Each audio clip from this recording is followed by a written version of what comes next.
세상의 모든 콘텐츠를 리뷰한다. 콤뷰. 안녕하세요. 플랑이에요. 앵도예요. 콤뷰는 스포일러를 포함하고 있어요. 재밌게 들어주세요. 오늘은 넷플릭스 오리지널 마스크걸을 리뷰해볼게요. 첫 번째 코너 볼까 말까. 플랑 언니는 마스크걸을 친구들한테 추천해? 나는 완전 추천. 왜냐하면 최근에 본 드라마 중에 일단 제일 재밌었고 아 진짜? 그리고 약간 화려하잖아. 응. 그거 보는 맛도 있고 스토리가 예상이 안 돼. 그래서 7화를 하루에 다 봤거든? 응. 그만큼 그냥 수르륵 보게 되더라고. 그래서 난 무조건 추천.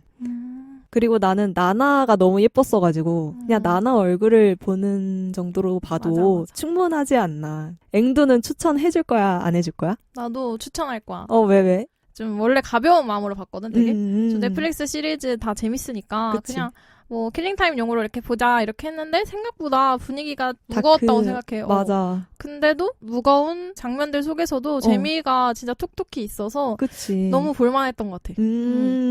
그리고 드라마가 옴니버스 구성이잖아. 아, 맞아.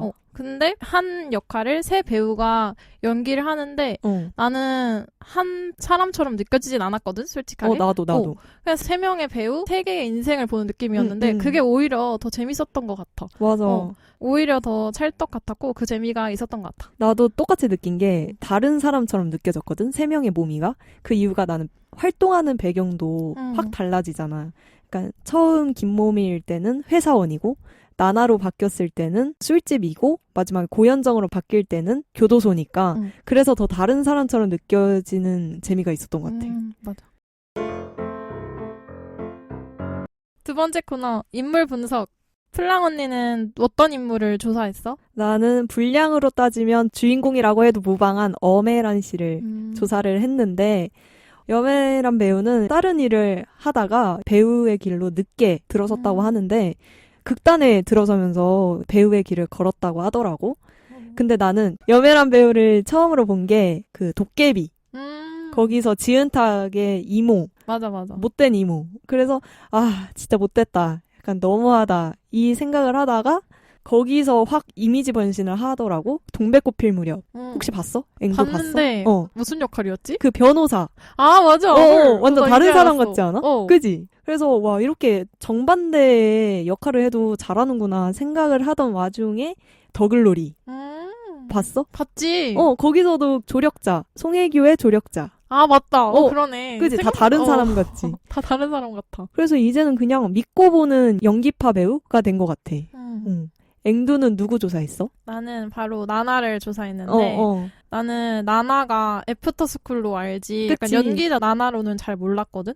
근데 이미 19년도에 KBS 연기대상에서 우수상을 받았더라고. 나 뭘로? 진짜 몰랐어. 뭘로 받았지? 미니 시리즈 드라마 우수상을 받았는데 나는 이번에 마스크 걸로 처음 봤단 말이야. 나나가 연기하는 걸. 근데 너무너무 분위기가 있고 사람을 빠져들게 하는 것 같아. 특히 흑백 부분에서. 맞아. 교도소의 흑백 부분에서. 맞아. 그래서 이번 작품으로 사람들이 연기자 나나를 많이 알아본 것 같거든. 그래서 나나의 중요한 필모가 된 것 같아. 그니까 약간 연기 인생의 한 획을 그은 것 같아. 맞아. 그리고 나나 장면이 너무 좋은 게 많았잖아. 맞아. 기억이 정말 많이 나거든, 나나 장면들이. 그 장면들에서 아름이로 살 때 춘혜를 만났잖아. 그치. 근데 그 둘의 우정이 너무너무 슬픈 거야. 나도 응원하게 되더라. 맞아. 그리고 춘혜가 죽었을 때 나도 울었거든. 너무 슬퍼서. 아까 함께 울. 진짜 약간 서로 동일시되는 그런 모습들이 진짜 멋있다 이렇게 생각했었어. 그니까. 근데 웹툰에서는 맞아. 완전 반대라고 하더라. 춘혜랑 나나랑 악연인. 서로 극혐하는 사이였다. 진짜. 근데 이렇게 각색을 한 게 더 좋았다고 생각해. 나도. 뭔가 더 재밌었어. 세 번째 코너 시사 이슈 토크인데 첫 번째로 외모지상주의에 대해서 얘기를 해볼게. 플랑 언니는 외모지상주의 어떻게 생각해? 마스크걸의 가장 큰 주제잖아? 드라마 시작할 때도 그 모미의 어릴 적 꿈인 가수 맞아. 장면이 나오고 끝날 때도 똑같은 장면으로 마무리가 되잖아. 그만큼 이 외모지상주의가 가장 큰 주제라고 생각을 하는데 솔직히 살면서 외모 평가나 칭찬이든 욕이든 안 들어본 사람 없지 않을까? 없지. 고등학교 같은 거 반에서 예쁜 애 막 랭킹 세우잖아. 맞아. 꼭꼭 1등, 2등, 3등 막 이렇게. 그 정도로 우리 사회에서 만연해 있잖아. 타인의 외모. 근데 나마저도 나나 보면서 와 진짜 너무 예쁘다. 맞아. 너무 예쁘다. 계속 이러면서 보긴 했거든. 그만큼 만연해 있는데 우리 사회에 결국에 나는 느낀 게 자기 개발을 해야겠다. 자존감을 높이자. 맞아. 그 생각을 했어. 모미는 극 중에서 초반에 자존감이 너무 없어서 보다 더 큰 타격을 받았던 것 같아. 더 망가진 것 같아. 자존감 때문에. 그래서 나는 이제 시간도 많으니 자기 개발을 열심히 해서 나 스스로도 자존감을 높이자. 약간 이런 교훈? 아닌 교훈을 받은 느낌? 맞아. 자존감이 높으려면 약간 주변 사람들도 진짜 중요한 것 같아. 그러니까 모미는 춤추고 그런 일을 하고 싶다고 했는데 맞아. 가족들마저 좋은 눈으로 안 봤잖아. 좋은 시선으로. 그치. 다 되게 구박했잖아. 너 못생겼는데 막 이러면서. 맞아. 근데 주변에 약간 응원해주고 그런 사람이 한 명쯤 있어도 진짜 자존감이 올라갈 거라고 생각하거든. 그니까. 그래서 진짜 모미가 처음 영상 그 어린아이 모습일 때도 진짜 안아주고 싶었어. 진짜. 진짜 마음이 안 좋아서. 너 F구나. 나 F지. 같이 울고 안아도 주고 싶고. 좀 F지. 앵두는 외모지상주의에 대해 또 생각한 거 있어? 진짜 근데 없앨 수 없는 거라고 생각을 하거든. 맞아. 사람들이 그러니까 외면보다 내면이 중요하지 이렇게 해도 사실상 예쁘고 잘생긴 사람이 더 유리하잖아. 어쨌든. 그리고 한 토크 프로에서 광희랑 몬스타엑스 주헌이 얘기를 하는 장면이 있는데 몬스타엑스 주헌이 노래를 잘하면 복면가왕에 나가고 랩을 잘하면 쇼미더머니에 나가는데 얼굴이 쩔면 명품 앰버서더가 된다. 이런 말을 했단 말이야. 화고네. 진짜. 화고네. 그래서 강희도 막 현타 온다 막 이랬거든. 근데 진짜 나마저도 우와 막 이랬어. 약간 연예인들 사이에서도 그 잘생기고 예쁜 연예인들 사이에서도 이런 생각을 하고는구나. 그래서 진짜 평범한 우리처럼 일반인들한테도 없앨 수 없는 거구나 이런 생각을 했었어. 맞는 얘기인 것 같아. 진짜.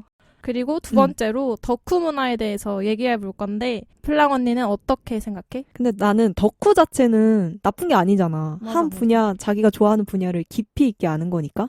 근데 나도 그렇고 어느 순간 덕후라고 그러면 나도 모르게 주호남 캐릭터가 생각이 나는 오타쿠. 거야. 약간 오타쿠. 딱 주호남이 덕후의 표본이 된 느낌? 어느 순간부터. 그래서 왜 그럴까 생각을 했더니 집착. 좋아하는 걸 넘어서 집착이 되는 것 같아. 그 분야에 대해서. 그러면서 타인한테 피해를 끼치는 경우가 많아지고 그러다 보니 자연스럽게 덕후의 이미지가 주호남이 되지 않았나. 그래서 뭐든 적당히가 중요하다. 진짜. 과하면 안 된다. 과하면 안 된다. 앵두는 덕후 어떻게 생각해? 나는 솔직히 난 하나의 그냥 취미라고 생각하거든. 주호남처럼 그렇게 집착으로 가지 않는다면 사람들이 영화 보고 쇼핑하고 그런 게 취미인 사람들처럼 평범한 취미에 돈을 쓰는 거라고 생각을 해. 내 주변에도 되게 아이돌을 좋아하는 친구들이 많거든. 많지.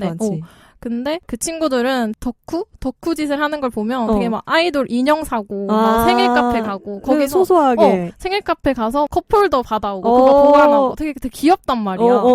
그래서 취미로 보거든. 근데 이렇게 마스크 걸대에서 주호남처럼 사회에 어울리지 못하고 리얼돌 사고 그러잖아. 그러니까 혼자 그 덕후 문화에만 빠져 있는 거는 좀 그렇다. 부정적이게 보게 된다. 이런 느낌이 들었어. 진짜 그 아이시대로 여기서 깜짝 놀랐어. 그게 원래 한국어로 돼 있었는데 감독님한테 배우가 요청을 한 거래. 일본어로.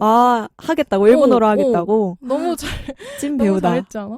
진짜 배우다. 그리고 내가 댓글 같은 것도 봤는데 해피 버스데이가 아니고 걔가 생일 축하 노래 부를 때 막 하피 버스데이 이렇게 부르거든? 맞아. 근데 그것도 진짜 오타쿠들 진짜 그런데. 되게 많이 조사를 한 것 같아. 난 그 머리 분장도. 맞아. 원래 머리숱이 그렇게 많으시다고.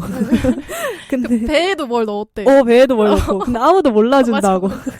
그리고 세 번째, 복수에 대해서 말해볼 건데. 근데 복수도 마스크 거래 주된 내용이잖아? 김경자의 복수 이야기라고도 볼 수 있는데, 나는 김경자를 보면서 복수가 김경자를 잃게 한 것인지, 아니면 김경자를 살게 한 것인지 고민됐어. 김경자는 복수하려고 다니던 일도 그만두고 얼굴도 바꾸고 결국 죽잖아. 그러니까 본인을 다 잃어버렸잖아. 근데 또 반대로 복수가 없었으면 마스크걸이라는 존재가 아들을 죽이지 않았다면 아들을 잃은 그 상실감에 정상적으로 살 수 있었을까? 나는 못 살았을 것 같아. 나도 진짜 못 살았을 것 같고. 근데 진짜 왜 그렇게까지 하지 싶었던 게 진짜 많았거든. 아들을 되게 아득바득 키웠잖아. 맞아. 근데 기대에 못 미쳐서 내심 창피하고 그러기도 했잖아. 그니까. 근데 그 아들이 죽고 죄책감 때문에 복수에 더 집착을 한 것 같아. 맞아. 그 감독님이 김경자를 삐뚤어진 모성애로 그리고 싶었다. 근데 딱 그게 맞는 것 같아. 맞아. 모성애가 삐뚤어지면서 결국엔 주호남도 그리고 자기 자신도 파멸에 이르지 않았나 생각이 들더라고. 진짜 과하면 좋지 않은 결과가 나온다는 걸 또 한 번 깨달았어. 맞아. 아까 덕후도 그렇고 복수도 그렇고. 나는 근데 김경자처럼 그 복수만을 위해서 아득바득 사는 것보다는 내가 더 잘 사는 게 복수라고 생각하거든? 보란 듯이.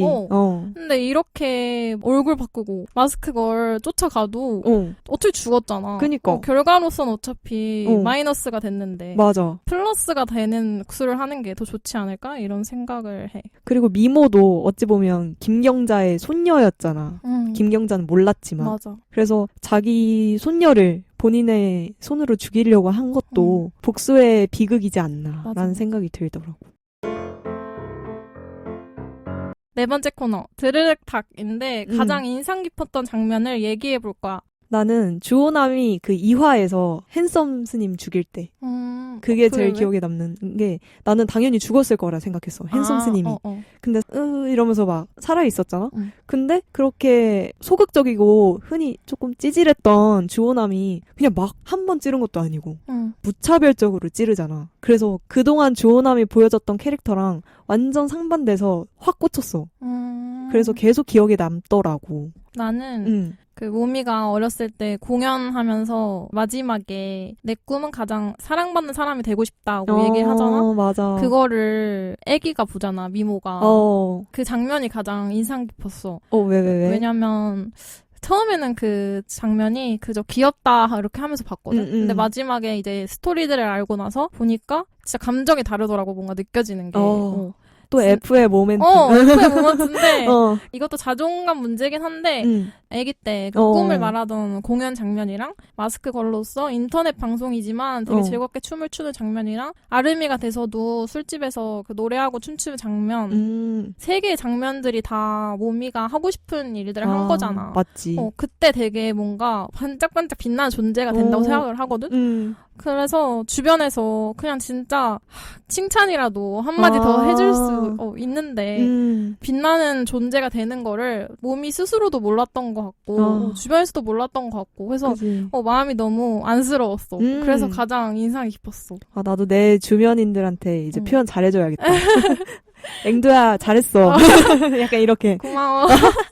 힘을 얻는다고 이렇게. 영혼 담겼지? 오케이. 오늘의 콘텐츠 마스크걸 리뷰였어요. 또 만나요. 콤바!